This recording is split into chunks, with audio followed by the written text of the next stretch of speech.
Good morning all. I'm Tejaswini from First MBA. Today I am going to explain disinvestment of public sector unit. The definition of disinvestment is the auction of an organization selling or liquidating an assets or subsidiary. The investment means the conversion of money or cash into a security, debentures, bonds or any other claim on money. The main objectives of the disinvestment is to reduce the financial burden of the government, improve the public finances, introduce competition and market discipline, fund growth. These are the main objectives of the disinvestment. The benefits of disinvestment is for the government can focus more on the core activities such as infrastructure, education, healthcare and law and order. For the market and economic brings about the greater efficiency for the economic and market as a whole. For the taxpayers, unlocking of shareholders' value and employees greater than opportunity and revenue of career growth, further employment generation. For the PSUs means public sector units, greater autonomy leading to higher efficiency.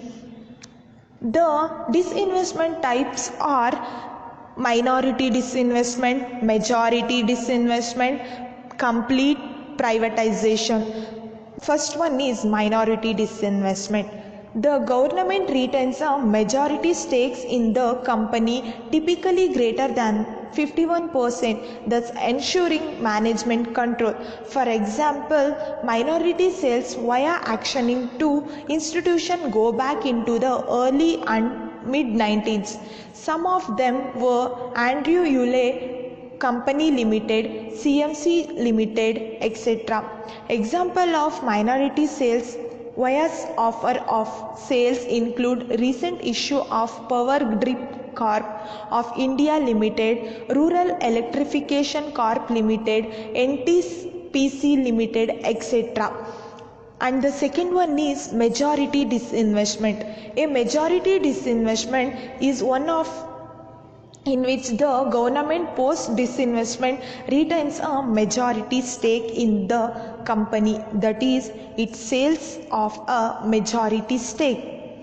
Like in the case of majority disinvestment, the stake can also be offloaded by way of offers for sales separately or in conjunction with a sale to a strategic partner.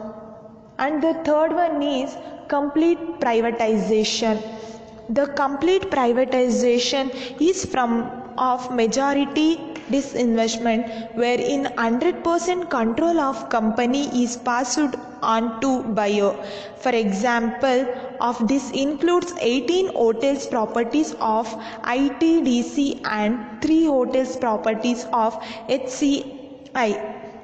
The disinvestment and privatization of often loosely used to interchangeably. There is, however, a vital difference between two disinvestment may or may not result in privatization. When the government retains 26% of the shares, carrying voting power while selling the remaining to a strategic buyer, it would have disinvestment but would not have privatized, because with 26% it can still stall vital decisions for which generally a special resolution is required. Now let us see merits of disinvestment. The disinvestment process would bring in better corporate governance, explore to competitive and cooperate responsibility, improving the work environment, etc. The laws of making PSUs can be successfully reviewed by asking the strategic partner to infuse fresh capital and exercising excellent management control over sick PSUs. And the next one is demerits of disinvestment. The selling of profit making and dividend paying PSUs result in loss or regular source of income to the government. There would be changes of assets stripping by the strategic partner. Most of the PSUs have valuable assets in the shape of plant and machinery, land and building, etc. Thank you for watching this video. Thank you.